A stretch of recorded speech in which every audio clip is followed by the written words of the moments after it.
Hi, I'm Ling, Hi, I'm Jace. and welcome to the Freelance Creative Exchange, where every episode we talk about freelancing and the gig economy. And today we have a very special guest. For the first time in our podcast series, we actually had the esports gamers here with us. Yes, let's welcome Lysander. Hey guys. So Lysanders is actually known as an in-game esports host, as well as the producers and the host of the Nightly Show. Yep. So, Lysander, can you tell us a little bit more about what you do and how you do what you do?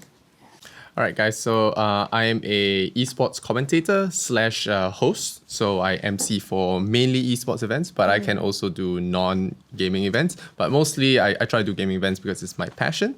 And I have a startup that produces a late night show for esports called the Knightley Show. So that's what you mentioned. And I not only produce it, I'm also the host because it's something I really enjoy. It's a platform where we interview people in the gaming industry, whether they are players, they are professionals, or team owners. So we just want to explore the world of gaming and give content creators in gaming a chance to grow in a real world setting. Wow. Yeah. So how do you first get into this whole e-gaming thing? in that sense? Well, I got into gaming ever since I was 6. You know, my dad showed me PC. He's like, hey, here's a game. Played it, and I was like, okay. I was ever since then I was hooked, and it just progressed from there. And then I think 2011, I think that's when esports started like showing its head through StarCraft, Yeah. StarCraft 2. And I watched one tournament one day on YouTube. It was like a VOD of a StarCraft tournament that happened in Sweden. And it was a very exciting, tense final. And just watching that for a few hours, I was like, wow, this is something I want to get into. And it was only 2 years later I got an opportunity when there was a small talent search in Chinatown. Yeah, it was more like I think it was a company just doing more of like a community outreach kind of Okay. PR kind of thing where they say, oh, we're looking for community shoutcasters. And I was like, what the hell? You know, I just went for it and I won. And from there, I don't want to bore you guys with details, but I just managed to use that to name drop my way up all the way. And in 2014, I got the opportunity to commentate at the International 2014, the Dota 2 International Championship. So that was a very big highlight in my event. And then unfortunately, I had to take 2 years off for army. But during that time, I tried my best to stay up keep to in the scene. Yeah, stay in the scene, network where I can. Where I had to leave, I can try and travel to events. But basically that's how I got into it, and I still am now. But that's still very interesting because you managed to, you're one of the ones who, at a very young age, even before NS, you managed to get your name over there somehow or another. But do you also remember, what kind of game? You say you started at 6, right? You started gaming at 6. What game was it that you started? I remember it was called War Games. It was a movie. I think it was a very old movie. It's about the AI that went rogue. And I think it's a very iconic line. It's like, shall we play a game?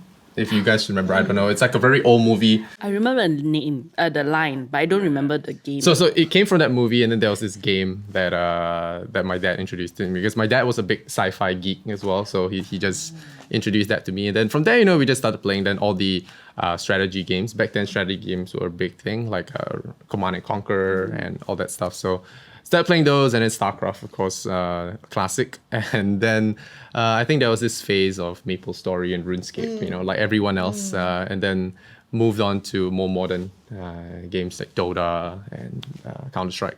So in Singapore, right, because I think, Singapore children grows up going to schools and a lot of, schoolworks and things like that. So does your parents at any point in time feels that you shouldn't be playing games, you should focus more of your energy in the studying? Did your dad ever regret introducing you to gaming? I think that has always been a very good advocate of gaming. He's always said like gaming helps your problem solving. He's always that cool dad because secretly he likes playing games as well. So, but mom is more traditional. I think mom was always like gaming is no. She initially she hated gaming with a passion, like an Asian mom would, and then she started saying, okay, fine, I can't get the kid to quit, so I'm just going to subtly mention that you should play it in moderation. But then when I decided to take it full time, she obviously was not very okay, this is just a phase kind of thing. And then I started showing her the paychecks that I got, these aren't just joke numbers, like you can actually make some money if you put your heart into it, if you know where to maximize on your skill set. Yeah. It doesn't matter it's gaming, you can still work. Just cause you're enjoying yourself doesn't mean that it can't be a job. Yeah, that's I think right. that is something she started getting over time, but she has always been more of just be cautious, because this is volatile and not stable. So there's always that part of her that says maybe a college degree isn't that, go back to college. But yeah. My mom still says that. Still forwards me on Facebook, go and study at this course and this course. But so over the years, right, e-gaming wasn't such a huge thing in the past. Maybe it was because of technology, maybe just not so many people were playing it. But did you ever foresee it becoming what it is right now? It is a huge thing, even governments have to change their policies in terms of letting people into the country, the visas and stuff, of allowing e-gamers to come in to play sports. They recognize it as sports. So yeah, did you see where it was going? I wouldn't want to claim credit and say I foresaw this, but I definitely knew that this was something that had a lot of potential. Back when I joined, I got the big gigs in 2014. I was like, wow, this is going to be massive one day. And I told my parents I'm very lucky to be able to enter at the ground level, because when it's more developed now, it's a lot harder to get into the scene, which is why always whenever I give interviews, people ask me how can people be the next you? And I was like, oh, that's a little bit too much, because I think I was there at the right time with the right set of skills. And even if you do the same thing now, there's no guarantee that you get the same results, because it is that saturated in terms of people wanting to enter, and there's not enough space. So that's why I'm trying to grow more pie, I guess, with my project. So how long were you freelancing before you started a company, or actually you went straight to setting up your companies? I actually freelance, and I still do, for about 6 years. Okay. Yeah, so since I was 20, well, not 6 years, about 5 years. About 5 years. And it is, the first event that I went to, I got hired to do the international. I think that was my first big gig where I got an actual paycheck after the fact, and I was like, wow, that's a lot of zeros. I'm like, and then the first thing I thought was I'm going to show this to my mom, because it's like, wow, mom, this is something that you should see, because your son got a fully paid trip to Seattle and got paid for doing video games, right? And I think the first thing that came to my mind wasn't how am I going to spend it? It was more like validation. So that was something that proved to mom kind of that I should definitely pursue this. I think dad was also happy to have some proof that he was right. Yeah. That gaming has its uses. But then over time, the same thing every freelancer goes through, which is, I think in Singapore especially, there's a lot of undercutting for talents. There's a lot of people say, oh, we don't have the budget, so take it or leave it, or exposure, the good old exposure. So there's all that. But I always felt that if I'm as one of the more senior people in esports, if I accept these low undercut rates, then what are the newcomers going to face, right? Because they're going to say Lysander's been this and he takes this, so who are you to demand this? So I always think from that perspective. It sounds very I know it sounds kind of holier than thou kind of thing, but I feel like that should be the case. And I always feel very sad when my fellow juniors, I would call them, get undercut or are forced to work for less than nothing. I think it's not right, because what we do is very hard to achieve, because it takes a lot of practice and it's a lot of knowledge as well. Yeah, there's a lot of knowledge, a lot of study required, and the fact that you pay someone less than McDonald's does, then it's just not acceptable. So that's always been my stance. And my company, the talk show, is meant to bring awareness to this situation. So I bring awareness by talking about it, by making fun content, but also by leading with examples. So I want content creators to work under my team to build content, and we want them to be compensated fairly. Yeah, Right. that's the goal here. Yeah. That's cool. So So just to let people know who are very interested in getting into the gaming industry, what does it take to join the team then? Well, the funny thing is, sometimes it works when we meet you, we like you right away. That works, just with everything else, I think being sometimes there's that luck and like that affinity. But if you want to apply us, the cold way, or I guess is that the word? Yeah. So if you want to just apply to us, and we don't know anything about you, drop us an email. We will send you a very unique questionnaire with some questions and yourself, but also about gaming knowledge, memes. Because we want someone that knows how to have fun, that gets our humor. Yeah, and definitely. Yeah, so we strive for some certain level of quality. So and then then we'll try and gauge them based on the answers they give us. It's not so much the answers, but the type of answers, the way that it's answered. Yeah. It's very hard to get into. It's kind of like a company secret. But yeah, that's how I found my initial team. I got them through this entire, it's a very strange questionnaire if you look at it. And then, those that I think are cool, I'll call them in for an interview and I'll talk to them for about half an hour. And from there, we'll see if they're right for the team. Yeah. Do you have any, is it, I don't know, because maybe for me, right, I've never been a gamer as much. I think the most I went to was like MapleStory because it was cute. But do you actually need to, as you mentioned, do a lot of study before you step into any job, be it commentator, or you're going to interview someone on your show as well? How much amount of actual knowledge piling is there? Well, which one do you want answered? Because commentator has one, host has one, and talk show has another one. Commentator. Okay, so as a commentator, if you listen to the Olympics or any kind of basketball or soccer match, you'll have commentators, right? And commentators need to know everything because they literally got to be that. So imagine when Avengers Endgame came about, right? You have a few of your friends that said like, oh yeah, this theory and that, their eyes will be super big and then they're like telling you this and that. You got to be that guy for gaming because your job as a commentator is to tell people what to be excited about. Yeah. And if you don't know things with the back of your hand, it's very difficult. So you got to know everyone that's in the game, everything that's in the game, what are the possibilities in the game, because just like with everything, the passion will come through. Like if you're excited, it's like, guys, you have to look out 10 minutes, there's going to be this, it's going to happen, the people get excited. It's the same thing for a commentator. So there's a lot of study involved and it's not a overnight cram kind of thing. It's more of like I've watched 5 seasons of this show, so I'm ready to tell you what happens season 6. I'm ready for all the theories. It's not something you can cram overnight, which is why I feel like they deserve a fair pay. So do you have to It's a tough play job. all the games yourself as well?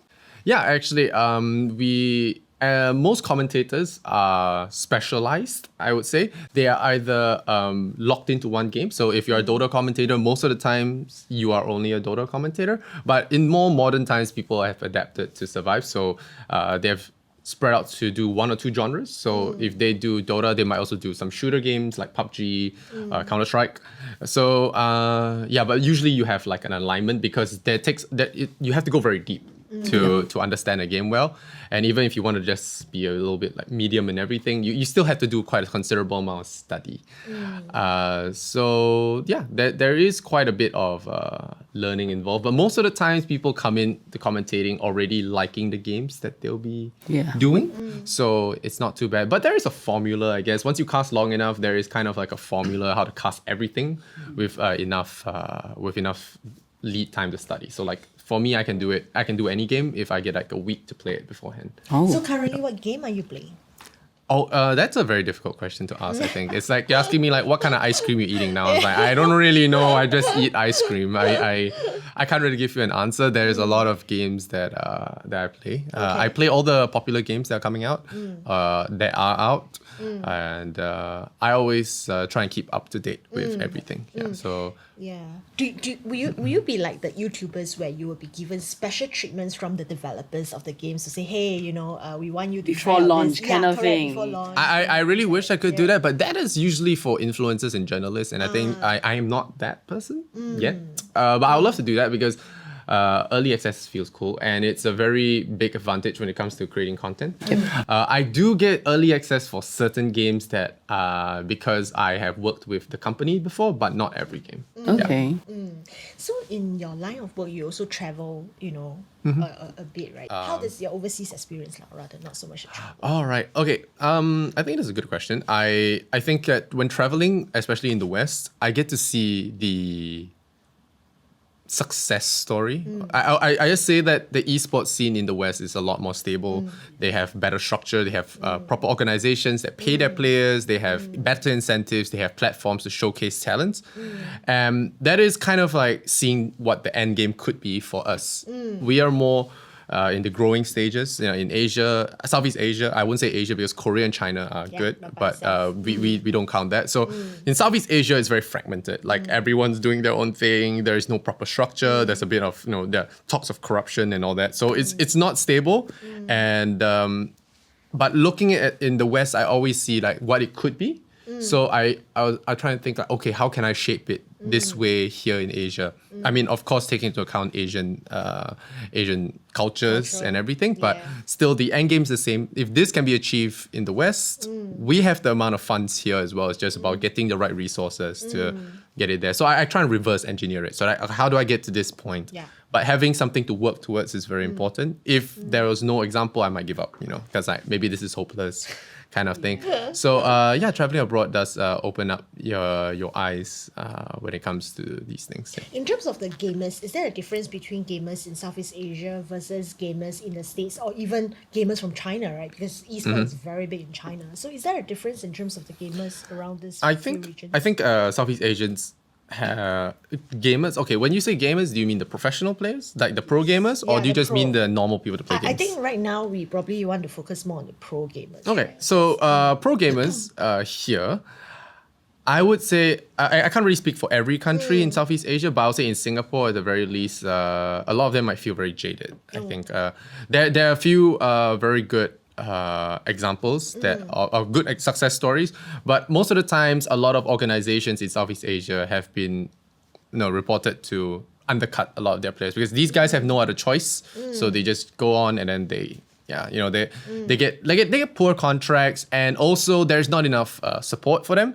There are no platforms for them to grow as personalities, because most of the time a professional player in the West is very popular for either his skill or his personality. So sometimes you don't have to be super good. You just have to be a pro, but be entertaining to watch on your live stream. People watch your live stream, people like you as a personality, and that's how you get known from the sea of pros.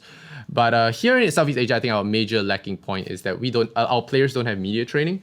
So they don't look like icons. They just look like nerds that play at a LAN cafe, which is not the right branding, because this is a chicken egg problem, right? Yeah. In the West, you have pro teams that look like ANF models. Like they have the clean shaves, they're media trained, so they give good interviews. And then here we have guys walking on stage with, like in their slippers. It's getting less bad, but it's a real problem. Like, I'm not trying to diss anybody, but it is a real problem when it comes to sponsors. Like someone like Nike or Under Armour is not going to sponsor a guy with like a mop of hair. Like, he doesn't look like an athlete. Like when you say the word e-athlete, you gotta look the part, right? You gotta look like an athlete. You gotta look clean. You gotta look fresh. And without sponsors, a lot of your money is not gonna happen. So it's like a chicken egg. Without money, there's no incentive to play better. Then there's no incentive to play better. There's no that whole vicious cycle. So there needs to be someone that steps in and says like, okay, let's clean up our guys. Let's maybe send them to the gym a little bit. Playing games all the time isn't good. So we need to have a little bit of a work-life balance. Teach them to answer better interviews. Some teams have started doing that, but not quick enough. I think locally we have a team called Resurgence. I'm not sure if you have heard of them. They are Singapore's biggest esports team, and they have 8 esports teams over 8 different games. So they're pretty well funded. Their owner Jave is a very good friend of mine, and he's also has very similar vision, and he has taken the same steps, use our own money to put the footprint in the ground first, Yeah. and like guys follow suit, Yeah. kind of thing. And he's done that to a much larger scale than I have. He has more resources, but our goals are very similar, in the sense that we're going to take action first, so that hopefully people see the example and follow suit. So Actually sounds like really exciting. yeah, you should definitely talk to them. They're doing something really good for gaming in Singapore. So with the Knightley Show, is that something that you started to also help in this direction as well? Basically, give more personality to all the individuals in the gaming scene. Yeah, like I said, in the West, there are three things, right? They have stable organizations, they have a platform to feature content creators, and lastly, they have good incentives. Because in the West, you can actually make a full living just doing this. Yeah. Like proper living, no questions asked. It's like way better money than a normal job, actually. So that like this is good enough money to say, why am I studying? Like, I'm gonna ditch and do this because I'm good at this. Here, not so much. So organizations, I can do that, but not to a large scale. That requires a lot of resources to throw a team. So like I said, Resurgence does that. But personalities, I think it's very important because a lot of times there's a complaint like, oh, why aren't local people getting love? But because the real fact is local people aren't good enough. Like the Western influencers, content creators are better. So people are just going to watch them. But I want to offer our local creators a way to learn. And I know there are a lot of lessons out there, but there's only so much you can learn in a classroom. So I rather create this talk show, build like a real world context, right? Because I invite guests, famous live streamers in. I pull on my old strings, to get famous people onto the show, gaming influencers. And it allows those content creators working with me to mingle with them. Obviously there's a little bit of networking. There's also a little bit of like from their viewer base transferring to ours. There's also learning the strategies of how to be a better live streamer, better creator. So this is the real world setting kind of thing, right? Doing a live production, doing all these things, interviews, is practice that you don't get in a classroom. It's true. So along the way, right? I mean, you tried out so many things, and you are definitely braver than we are. We are a long way from going live stream in any of this. But Look at that, viewers look at out there, if you want to see us live stream, maybe you let just us leave a know. comment. Yeah. But you know what? Just as a learning point for people who want to come into the industry, be it in esports or being a freelancer or being a commentator and a talk show host, what are some of the challenges that you made, or can you share some of the mistakes that you have gone through throughout this whole journey? Mistakes, definitely. Everyone has gone through a lot of it. I think one of my regrets is, I think getting shot to fame a little too young. I think I think none of us will be prepared for this. When you suddenly get a lot of high level people that you've only seen in, I don't know, on the red carpet kind of thing, or like VIP areas, suddenly becoming very chummy with you. It's very hard to keep track of who's your friend and whatnot. You start to get lost. So it's very hard to keep everyone in your life because you keep getting new handshakes and new people like, wanting to know you because you're the new in thing. So back then when I did in 2014, when I did the job in Seattle, it was one of the best moments of my life, but it was also a very humbling moment because I realized I could have been nicer to some people that I've known last time. And it's not that I was just snobby, I didn't like snub them or like hate on them. It's just, they got left behind because I didn't know how to control all the attention I was getting, and I just reached for the brightest and the newest things because like, oh wow, this person wants to talk to me, and I didn't have time for the people that I used to know, and that part of me, I always regretted that because I was too young to handle all that, and so now when my second bout of fame comes by, I think I'll be better at handling it. I think. And of course the other thing is working in gaming. I always compare it to working in an ice cream shop. It's really fun, but it's also very dangerous because you end up eating ice cream. So you could get lost.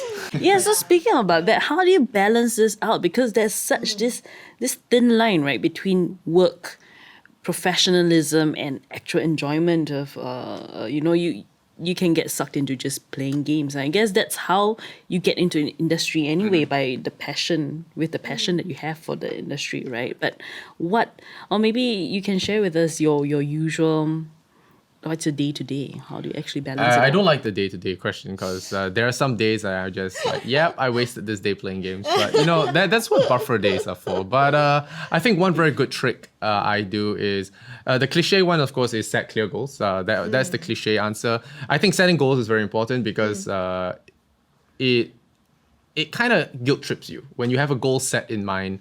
It guilt trips you to do something eventually. But the other thing is also kind of broadcasting your goal to a team. So having a team, my team supports me in the fact that if I drop the ball, they're gonna like, okay, so what's up? You promised us this week. So what's the brief? And if I don't have the brief prepared, I'm like, I'm the idiot because I huddled these people. These people believe in my dream, and if I screw it up in front of them, then it looks bad. So I kind of guilt trip myself into doing things. And another trick is, of course, to do little things. So if you feel lazy, just do something small. And then eventually you'll do a lot more. Once you do a little bit of this, and like, yeah, that was so bad. Do something small again. Like, yes, more successes, right? It's I think the term is no 0 days. So don't have a day where you do nothing. Just do something. That's Absolutely. maybe I should start doing that too. So where do you see yourself in the next 5 years? In the next 5 years, I hope to have shaped the landscape of esports in Asia. And it's a very vague term, but definitely one. I think the best way I can describe a success on my part would be, if you remember the influencer craze back in 2012, 2013, back when all the girls, girls mostly in Singapore started going for this influencer career, right? Really? Yeah. I mean, now it's a real carear. In the past, it was Yeah, seen as like it's a joke. This girl's just pretty. She's getting sponsors. But now it's a full career. Girls actually make a full-time living being an influencer. And this job came out of nowhere, and it was because there were right incentives, there was social acceptance, and I think I can do the same for esports. So that's what I want to do. Like when down the road, 5 years, people say, "Oh, so what are you doing?" "Oh, I'm in esports. I'm a content creator in esports. I'm a pro gamer." There will not be a judging look. There will be like, "Oh, damn, you must be living a good life." That should be the impression, and that's what I aim to do. Yeah. So what's your perspective though of being a freelance, bringing it back to the freelance industry, right? What's your perspective of being the independent professional in general? What's my perspective? Yeah. I think it's the same as every other freelancer. It's always worry that you don't get enough jobs. There's always that worry when you're quoting a client that you're too expensive, or maybe I didn't quote enough. There's always that worry when it comes to that. Not knowing your worth, I think. Yeah. Even though when you have a lot of like credentials to back it up, it's always like, it's kind of like comments, right? Online comments. You read 10 good ones, doesn't matter. But one bad one really messes you up. So whenever you get rejected for a job, it's very hard to accept that it was just that you're not what they were looking for. It's not that you're bad. But yeah, sometimes it's just, it's a very harrowing experience. So definitely not for the faint-hearted, I think. Freelancing sounds like a good deal, being your own boss, but it's very hard to stay motivated if you hustle alone. I'm just curious because you're so young, right? So surrounding you, your friends, do you see more of them choosing freelancing as a career, or there are actually more full-timers around? I think it's a mix of both. I'm friends with influencers, YouTubers, so those are the freelancers, the graphic designers. Then I know the people that are just happy for a full-time job, complaining about their bosses. So I really can't give a fair answer to this. Yeah, it is. It's only my perspective. So for people the young ones who are trying to get into this industry, then what advice can you give them if they really?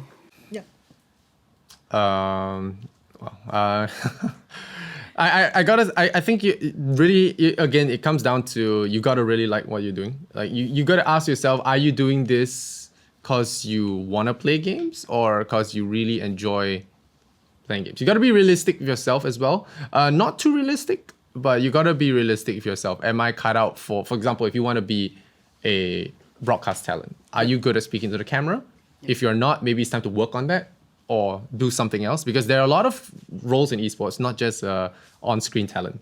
So sometimes it looks flashy, like I want to be a movie star, but it's not so easy to act. So maybe I'll be a camera operator instead. I want to work in Hollywood. There are a lot of things to do in Hollywood. Same thing for esports. You can be a lawyer, you can be a team manager, you can be a cook. There are a lot of things you can do. Like don't just think of esports as, I had to be a pro or a caster, I'm done, kind of thing. And I think this is a mindset that also needs to be changed. A lot of people, they say, Mom, I want to be in esports. And then Mom will say, oh, are you the next ninja? And then you don't have that answer for that. And then like, okay, maybe I won't be, But they have to understand, like, I'm studying business, for like to say, like the kid, for example, they're studying business. They could be a business owner in esports. It's because they love the game that makes them suitable to be a business owner in esports or a marketer in esports. Because you got to get gaming to work in gaming. I think that is the key goal. Like a lot of main problems now in esports is because a lot of companies coming in don't understand the gaming world. And they just think, oh, this is just going to be like every consumer in the world. We have done this for years. And then they get a little complacent when it comes to the gaming scene. And gamers are very discerning when it comes to sellouts. So genuine companies benefit the most from gamer loyalty, and that's why companies need to hire gamer focused people, like gaming focused people. That's actually great advice, because I want to get into filmmaking actually, and the first thing that I want to be an actress. That didn't happen. But now you can still try to be an influencer. Yeah. Oh yes, please like. Right, but thank you so much, Lysander. Thank you for all the sharing. It's my pleasure. I mean, we understand the esport industry a bit better. We wish you all the best, right? But before we let you go, right, we have one last question that we ask all our guests in our podcast. Yeah. Okay. Yeli, would you like to ask the question? So, if you could give one piece of advice to your younger self, what would it be? Wow. Although you're still very young. Could be younger. But yeah, I would say, I don't know. The cheeky part of me would just say, like, tell me about Bitcoin or something. But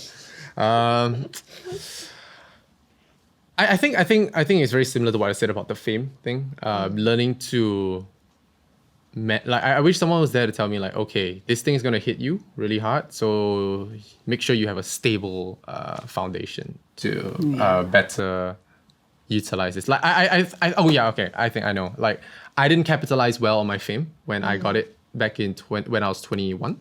So I got really popular in gaming at 21, and I really should have used that before I went to the army, but I let army depressed me, I think. Made me really sad, and I got really resentful, and I didn't really capitalize on that fame. I could have been a lot further than I am now if I had capitalized on the fame back then, because the numbers, the viewers that I had in the past were so good in today's context. Like, I should have really capitalized on that, but I didn't realize the value back then. It's just like Bitcoin. It's like, I didn't really realize it, so I let it go. And now I think about it like, crap.